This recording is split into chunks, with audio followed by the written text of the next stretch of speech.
Bismillahirrahmanirrahim. Assalamualaikum warahmatullahi wabarakatuh. Hi guys, so this is our midterm week, and as you know that in this video I would like to explain several things to you about how our mid tests will occur. Okay, so please watch the explanation on the video, and after that you can start your mid test tasks on some. Okay, so let's check it out. Oke guys, jadi sekarang saya akan menjelaskan beberapa aturan dan juga contoh soal yang akan kalian kerjakan untuk soal-soal mid test ya. Oke, kita mulai. Nah, di sini saya akan menjelaskan tentang waktu timingnya yang sudah juga kalian bisa lihat di Shamoke, terus contoh-contoh soal bagaimana menganalisa dan jawabannya.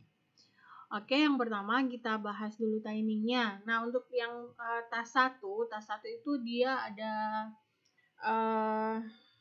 15 nomor ya. Jadi 15 nomor itu kalian seperti yang sudah saya sebutkan, 31 Maret dibuka jam 3 subuh sampai tanggal 1 April jam 8 pagi. Jadi di sini lebih dari 24 jam kalian bisa kerjakan. Tapi di sini ada satu hal yang baru, yaitu time limit. Time limitnya di sini 45 menit. Jadi di 45 menit ini maksudnya adalah ketika kalian sudah mulai nomor 1, itu waktunya akan terhitung 45 menit sampai kalian selesai. Jadi tidak ada waktu untuk cheating ya. Seperti misalnya kalian mau kerja sama-sama teman begitu ya. Jadi lebih baik kalian analisa sendiri. Oke. Nah, terus di sini waktu tugas ini kalian sudah harus selesaikan sebelum waktunya habis. Maksudnya di sini ya, 1 April jam 8 pagi atau dia tidak dihitung. Nah, di sini juga 45 menitnya harus selesai sebelum 45 menit dalam satu task. Jadi 15 nomor itu harus selesai dalam 45 menit. Oke ya. Next, kita lihat untuk task 2. Task 2 ini dia sama kuisnya itu terbuka dan tutupnya sama dengan yang task 1 tadi. Tapi time limitnya di sini kenapa saya kasih dia 1 jam? Karena ini soalnya ada 21 nomor. Sebenarnya ini mudah ya, soalnya tidak ada yang susah, cuman saya pertimbangkan kalian punya sinyalnya lemot lah dan lain sebagainya. Jadi saya pikir sebenarnya untuk tas 1, 2 dan 3 ini hanya sekitar 90 menit atau 1 jam. 1 jam 30 menit maksud saya. Tapi karena kita dalam keadaan belajar online atau tes online juga, nah jadi di sini saya kasih waktu yang lebih untuk setiap task. Oke. Nah, di sini sama nilainya kalian tidak akan terhitung kalau tidak memenuhi persyaratan waktu-waktu ini. Oke. Nah, satu hal lagi untuk bisa mengerjakan task 2, kalian harus menyelesaikan dulu task 1. Oke. Nah, di task 1 itu nanti akan ada setelah kalian selesai, nanti akan ada checklist. Kalian klik checklistnya dulu. Di samping tasknya itu kan ada checklist. Nah, kalian checklist dulu itu, baru mulai task 2. Oke. Next, kita ke task 3. Nah, di task 3 ini sama waktu open dan close quiznya, terus time limitnya 50 menit. Nah, 50 menit ini sebenarnya task 3 ini cuma 10 nomor kalau nggak salah ya. Tapi di sini karena dia soal baru dan butuh analisa yang lebih kompleks dibandingkan task 1 dan 2, makanya saya memberikan waktu lebih. Dan task 3 ini hanya bisa terbuka kalau kalian sudah menyelesaikan tadi task 2 dan sudah mengklik checklist di sebelah kanan yang tasknya itu ya.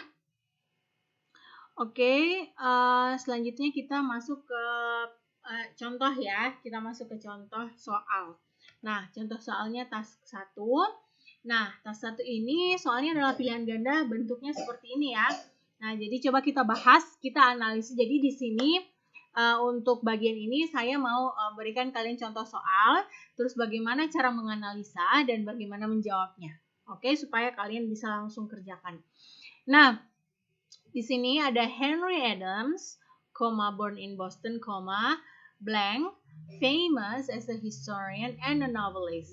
Nah, jadi coba kita lihat di sini kan dalam kalimat itu pasti ada subjek, tambah verb atau tambah to be, dan tambah object of complement.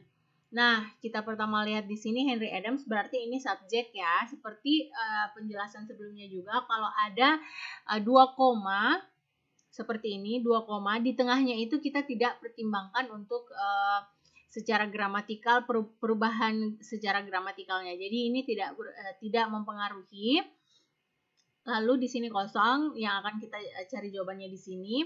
Dan ini ada famous as a historian and novelist. Nah, kita lihat di sini famous. Famous di sini berarti dia sudah langsung objek ya.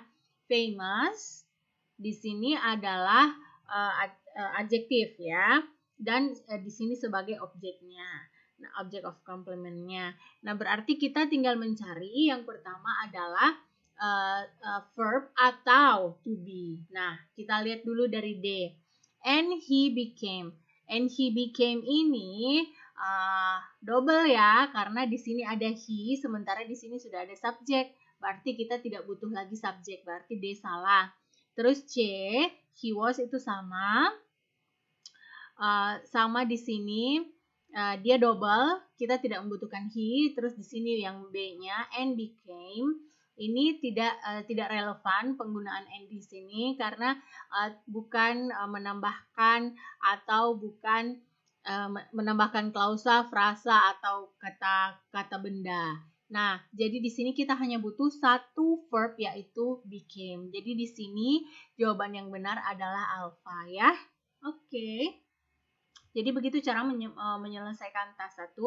Kalian menganalisa kalimatnya itu begitu, kita cari dulu subjeknya yang mana, terus kita mencari verbnya mana, dan kita mencari objeknya mana. Ini verb bisa jadi juga contohnya misalnya to be ya, atau kata bantu seperti was, were, dan seterusnya. Nah, kalau misalnya kita lihatnya subjeknya sudah ada, terus objeknya ada, yang dibutuhkan verb, nah itu berarti kita butuh verb. Kalau misalnya di sini became-nya ada ya, contohnya, berarti kita membutuhkan noun atau subjeknya yang sesuai dengan kalimat. Jadi seperti itu cara kalian menganalisa soal-soal yang ada di task 1. Oke, selanjutnya kita pindah ke task 2. Nah, di task 2 ini ada 2 macam soal. Soal yang pertama, macamnya itu adalah kita disuruh memilih yang manakah yang di antara 2 kalimat yang tersedia ini yang sesuai subjek dan verbnya. Maksudnya di sini subject and verb agree. Choose a sentence in which the subject and verb agree.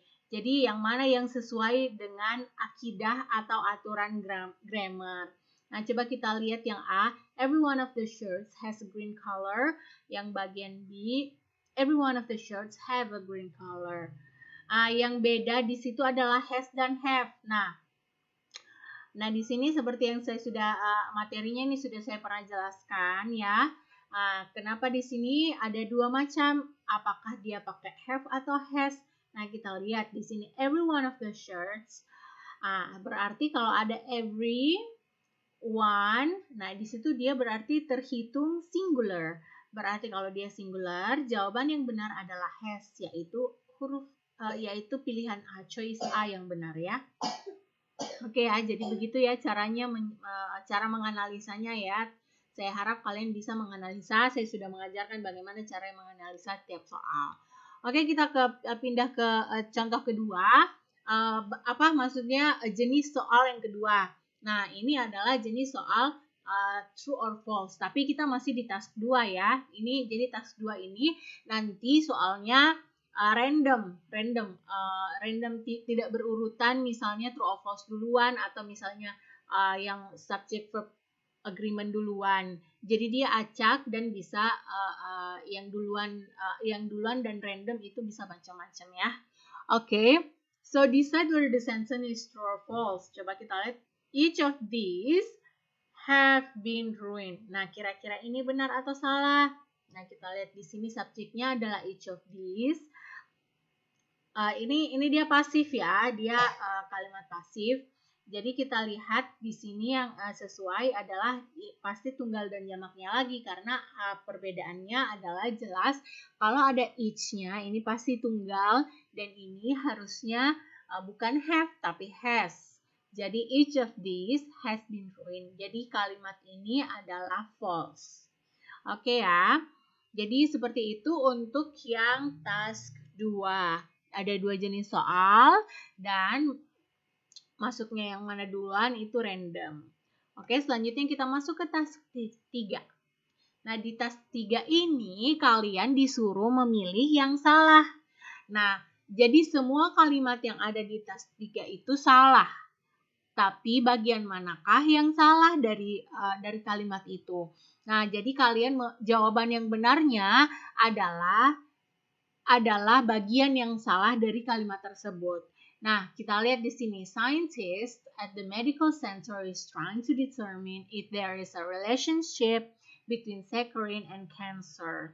Nah, kita lihat di sini scientists, di sini subjeknya at the medical center, di sini prepositional phrase ya. Ingat basic English grammar di semester 1, ini adalah prepositional phrase. Dan di sini is trying adalah verbnya, dan selanjutnya ini adalah semua keterangan atau objeknya. Oke, kita lihat. Nah, di sini scientist di sini jamak ya, karena pakai s di sini berarti lebih dari satu ilmuwan. Nah, kalau dia tidak ditandai garis bawah, itu berarti bukan dia tidak berpotensi salah. Oke. Jadi ini patokan kita di sini yang benar adalah scientist. Nah, kok di sini is trying? Harusnya are trying ya. Jadi sudah di sini gampang karena di sini yang part A-nya sudah langsung salah.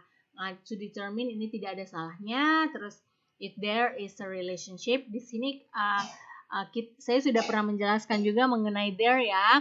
Karena di sininya tunggal berarti dia pakai is. Jadi ini sudah sesuai. Dan saccharin and cancer di sini hanya relation atau dua hal yang akan dicari kaitannya. Oke ya, jadi task 3 itu hanya 10 soal, tapi kalian harus pintar-pintar menganalisa. Cara menganalisanya adalah seperti caranya tadi ini, oke?